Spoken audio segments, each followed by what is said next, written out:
Bonjour, nous voici au 20e dimanche du temps ordinaire. Alors si tu te rappelles, nous avons commencé dimanche dernier une série de récits au cours desquels Jésus fait reconnaître à ses disciples, nous fait reconnaître qui il est. La semaine dernière, nous avons entendu ce récit où Jésus marche sur les eaux du lac pour retrouver ses disciples dans leur barque. Jésus qui sauve Pierre de la noyade.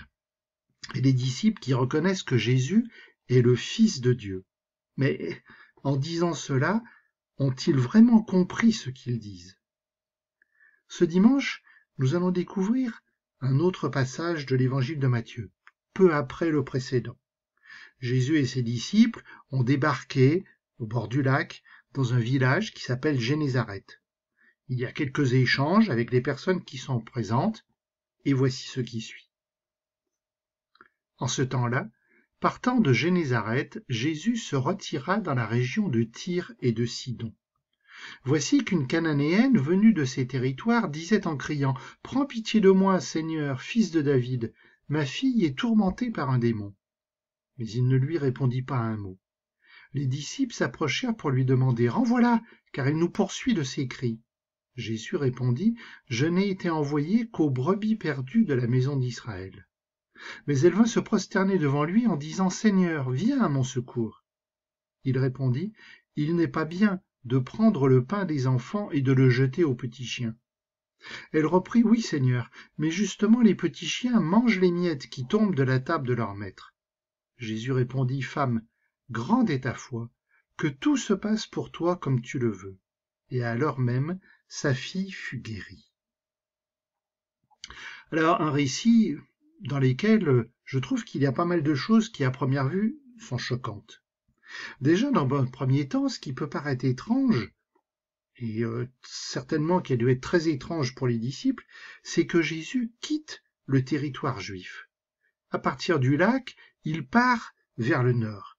Il s'enfonce en terre païenne. Les Cananéens, dans le Premier Testament, ce sont vraiment les grands ennemis. Ce sont ceux qui prient un dieu, Baal, donc ceux avec qui il ne faut surtout pas vivre, car on risque de basculer dans l'idolâtrie, on risque de devenir païen à son tour, d'être impur.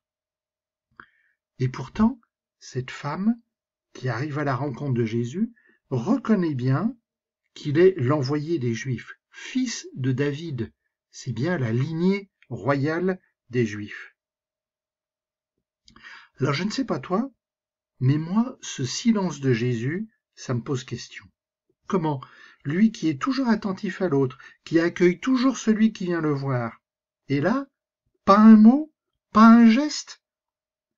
Eh bien, ce silence doit probablement avoir de l'importance. Un silence, tu sais, c'est se donner du temps.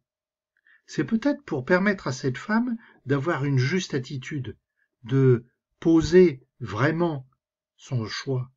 C'est peut-être pour permettre aux disciples de réfléchir à la situation. Et du coup, ça nous ouvre à une réflexion. Dans nos temps de prière, au cours des messes, les moments de silence sont vraiment importants, parce que ce sont les moments qui permettent l'intériorité, de s'enfoncer au plus profond de soi. Alors, les disciples réagissent. Ils demandent à Jésus d'intervenir. Je sais pas toi, mais moi ça me fait penser à un autre épisode d'Évangile. Ça me fait penser à l'attitude de Marie aux noces de Cana. Comme Marie, dans cet épisode, les disciples sont sûrs que Jésus va faire quelque chose, même s'ils le disent pour de mauvaises raisons. La femme les fatigue. En fait, ils savent, ils ont confiance en Jésus. Et une nouvelle surprise. La réponse de Jésus n'est pas du tout celle qu'on attend.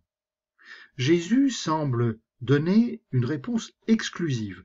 Sa mission, c'est s'occuper de la maison d'Israël, c'est-à-dire des Juifs. Donc Jésus est en train de dire qu'il est venu apporter le salut aux Juifs, exclusivement aux Juifs. Choquant, non, à première vue? Oui, mais voilà, la femme insiste.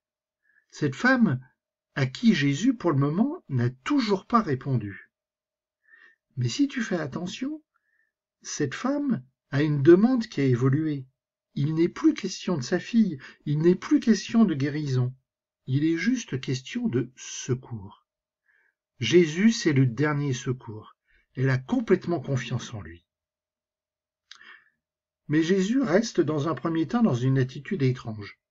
Cette histoire de pain, d'enfants, de petits chiens, moi ça me semble très insultant pour cette femme. Surtout quand on sait que dans la pensée juive, en particulier dans le Premier Testament, le chien est un animal qui n'est pas du tout considéré. C'est même le symbole des païens, de ceux qui refusent de prier Dieu, qui refusent l'annonce d'un Dieu unique. Mais si on fait quand même attention, on se rend compte que Jésus tempère son propos. Les petits chiens, finalement, c'est tout mignon. Et la femme a une réponse qui va dénouer toute l'histoire. En fait, elle se met dans la posture des petits chiens. Si tu as un animal chez toi, tu l'as certainement déjà observé.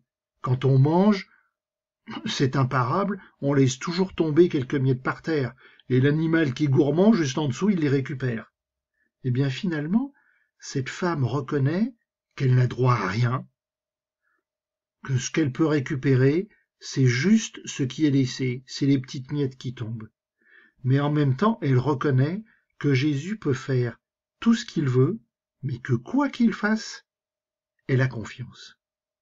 Et donc, Jésus va proclamer comme est grande la foi de cette femme.